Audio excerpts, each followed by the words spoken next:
라는 헤드라인을 전하고 있습니다. 일본 정부가 한국에 대한 사실상의 수출 규제를 단행한 것을 계기로 일본은 한국을 비난하는 기사들로 넘쳐나고 있으며 온라인상의 인기 기사 랭킹의 거의 모든 소스는 한국이었다며 이런 일련의 상황을 냉정하게 바라보면 한일 양국 모두 상대국에 대해 이상할 정도로 집착을 보여주고 있다는 것을 알 수 있다고 이야기합니다. 많은 일본인들이 이런 미디어를 접하면 한국과의 무역을 제한하는 것이 마치 영혼을 흔드는 큰 뉴스처럼 느껴지겠지만 일본의 수출 총액에서 한국이 차지하는 비중은 낮고 한일 산업 구조도 크게 변화하고 있다면서 오해를 두려워하지 않고 말하자면 한국과의 무역 등은 크게 중요한 주제가 아니라며 일본은 미국과 중국으로의 수출로 어떻게든 경제를 성립시키고 있는 상황이기에 미중 무역 전쟁의 격화가 일본에 있어서 위기적인 사건이고 따라서 한국과의 실랑이에 매달릴 겨를이 없는 게 현실이지만 많은 일본인들에게 그런 인식은 희박한 것 같다고 주장합니다. 주장의 근거로 일본 정부가 반도체 관련 세계 소재를 개별 심사로 변경한 것과 한국을 수출 우대 국가에서 제외한 조치로 인해 한국에 대한 일본 기업의 수출이 번거로워져 무역이 정체될 가능성이 생긴 것인데 이에 한일 양국은 이 조치를 둘러싸고 그야말로 야단법석이라고 견해를 밝히는데요. 이와 관련하여 일본의 전문가들이 한국은 일본이 없으면 살아갈 수 없는 나라이며 일본 정부의 이런 조치는 한국 경제에 큰 타격을 줄 것이라고 주장하고 있고 일각에서는 앞으로 한국과의 관계를 청산해야 한다는 식의 과격한 의견도 들리는 한편 한국에서도 마찬가지로 한국이 무역을 제한하면 일본 측이 곤란한 입장이 된다고 주장하고 한일 간 대립은 일본 기업들에게 큰 손실이 될 것이라고 주장하고 있다면서 상반된 한일 양국의 주장을 설명하고 있습니다. 덧붙여 2018년에 일본 수출입 총액은 약 164조 엔이고 이 중 한국과의 수출입이 차지하는 비중은 전체의 5.7%에 불과하며 일본의 최대 교역 상대국은 21.4%의 중국이며 이어 미국과 아세안 각국 그리고 EU 순서로 뒤를 이었다고 설명하면서 이전에는 한일 양국의 산업 구조가 상호 의존적이었던 시대도 있었지만 지금은 중요한 무역 상대국이 아니며 무역 제한으로 야단 법석을 떨 정도로 더 이상 서로에게 중요한 국가는 아니라는 주장을 이어갑니다. 그리고 한국에게 있어서도 마찬가지로 한국 전체 수출에서 일본이 차지하는 비중은 4.7%이고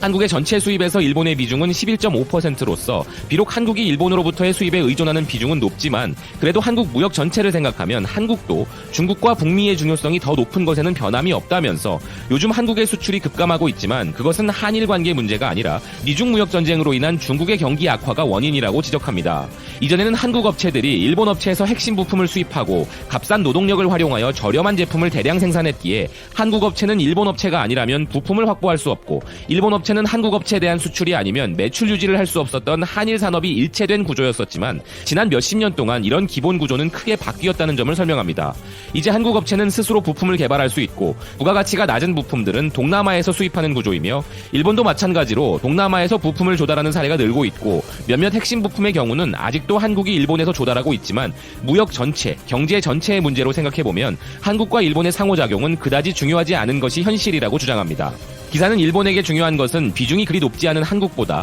비중이 큰 미국과 중국이라는 주장을 하는 것인데요. 중국에 수출된 일본의 제품의 일부는 중국에서 사용되는 것이 아니라 중국 공장에서 제품으로 조립되어 미국으로 수출되기 때문에 미국의 경기가 일본의 경제를 좌우하는 중요한 사항이지만 미디어가 한일 관계 이슈만을 다루기 때문에 일본인의 대부분은 미국 경기에 별로 관심이 없다고 이야기합니다. 하지만 실제로는 미중 무역 전쟁과 같은 변수로 인해 일본의 수출 감소 도미노가 발생하게 되는데 그 원인은 미국이 중국에 대한 관세를 부과함으로써 중국 기업의 미국 수출이 크게 감소하면 중국은 이런 미국과의 대립으로 인해 내수형 경제로의 전환을 모색하게 되고 그러면 일본에서도 중국으로 수출할 제품의 종류가 달라지기 때문이라고 설명합니다. 따라서 이에 대한 일본 기업들의 신속한 대응이 요구되는 매우 절박한 상황인데 지금 일본의 현실은 한국과의 분쟁 등에 많은 시간을 뺏길 때가 아니라고 이야기합니다. 하지만 일본은 여전히 한국 때리기에만 열중하고 있어 미중 관계나 북미 관계에 대한 관심이 적다는 것을 비난합니다. 일본이 이를 뒤늦게 인식했을 때는 단번에 시대에 뒤처지는 일도 충분히 있을 수 있다고 하며 쇠퇴해가는 나라라는 것은 미중 북미 관계 등과 같은 주변과 세계의 경제 동향을 보지 못하고 시대에 대한 대응력을 잃어가는 모습일지도 모른다고 이야기합니다. 기사는 이번 사태에 있어서 일본을 걱정하는 내용이지만 기사의 내용과 같이 한국의 경제에 있어서도 역시 일본보다는 미국과 중국이 더 중요한 것이 사실입니다. 어쨌든 이 기사는 이렇게 일본의 현실적인 부분을 지적했는데요. 이 기사가 놓치고 있는 것이 한 가지 있다면 그것은 일본 아베 정권과 일본의 미디어들이 이런 현실을 몰라서 한국 때리기에만 열중하고 있는 것이 아니라는 점입니다. 그 근거가 될 만한 기사를 이어서 소개해드리려고 하는데요. 일본의 마이니치가 혐한의 이면에 격차와 음모론이 있다는 헤드라인의 기사를 보도했습니다. 기사는 혐한이라는 국제사회에서의 정의도 고려하지 않고 오직 감정적으로 외국인을 배척하려는 정서가 일본에 몰아치고 있다며 지금 일본은 이에 대해 조금이라도 냉정한 논의를 하고자 하면 매국노라고 하는 욕설이 날아오는 상황이라고 이야기합니다. 그리고 이런 혐한의 배경에는 아베노믹스가 있다고 지적하는데요. 국가의 정책이 중산층 이상의 부유층에게만 혜택을 준다고 국민들이 느껴 일반 시민들의 불만이 폭발하는 상황이 오면 이럴 때 정권은 오래전부터 같은 방식으로 대응해 왔는데 그 첫 번째는 더 아래로 시선을 돌려 그것보다는 낫다라고 생각하게 하는 방식이고 또 한 가지는 외부로 눈을 돌리게 하는 방식이라고 이야기합니다. 바로 아베노믹스가 그런 문제에 처해 있기에 일본 정부가 혐한을 조장하고 있다는 주장인데요. 아베 정권 스스로도 아베노믹스의 부족함이 있음을 인정하고 있지만 아베는 국회 답변에서 당장 발끈하는 모습을 보이고 비판을 받아들이기가 힘들어 보인다며 정치의 역할은 무엇보다도 비판자나 소수자와의 대화에 있는데 아베 정권은 앞장서서 자신의 결점을 인정하지도 않을 뿐더러 국민과 쌍방향 대화도 나누지 못하고 있다고 지적합니다. 트럼프와의 외교 문제는 예로 들 것도 없고 이렇게 국민을 잘 통합하지 못하는 정권이 도망갈 길은 늘 불만을 국외로 돌리는 것이며 한국에 대한 수출 규제가 그런 기능을 한 것이라고 기사는 지적합니다. 그리고 이러한 시국에 나타나는 또 하나의 특징은 어떤 정당이나 신문이 중국과 러시아 혹은 한국에 속고 있다거나 각국 정부는 유대인과 국제 공산주의자에 의해 지배되고 있다. 자신만이 진실을 알고 있다는 식의 음모론이 퍼지는 것이라며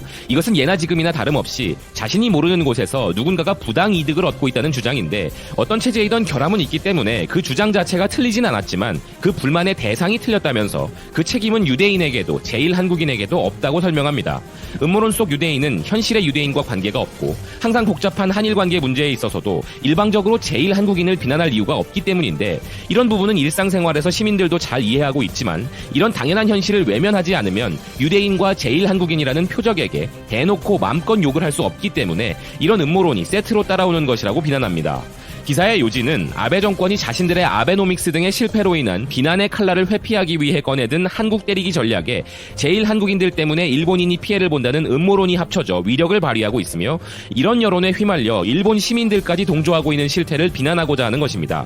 기사는 이렇게 음모론에 휘말려 제1한국인에게 하는 욕을 자신의 가족들에게도 할 수 있겠느냐는 질문을 던지며 혐한에 참여하는 당신은 그와 비슷한 문제로 자신의 가정 혹은 회사에서 친구나 가족과 대립했을 때에는 반도로 돌아가라고 말할 수 없을 것인데 제1한국인에 대해서는 자신의 현실과 무관하다고 생각하기 때문에 그런 욕을 하고 있는 것이라고 이야기합니다. 또한 지금의 일본의 현실을 지적하는 말을 하면 사회적으로 욕을 듣기 때문에 대신 들고 나온 것이 한국이고 혐한이라는 이야기도 덧붙입니다. 기사는 히틀러가 한 연설의 특징을 예로 들며 히틀러와 나치가 선동하는 문구 중 하나가 바로 프랑스와 단교하라였다는 것을 이야기하면서 지금의 일본의 혐한이 히틀러가 프랑스를 배척했던 모습과 닮아 있음도 비유적으로 표현하고 있습니다. 오늘 영상의 서두에서 말씀드렸듯이 현재 일본과 아베 내각은 아베노믹스 실패와 소비세 인상, 고연령 복지 비용에 대한 무대책 등으로 인한 극심한 경기 침체를 국가의 빚으로 막아내면서 국민의 눈가림을 하고 있는 서서히 지고 있는 해라고 할 수 있을 것입니다. 마치 히틀러가 국민들을 선동하기 위하여 유대인들 때문에 지금의 독일이 어려워졌다는 논지를 이용했듯이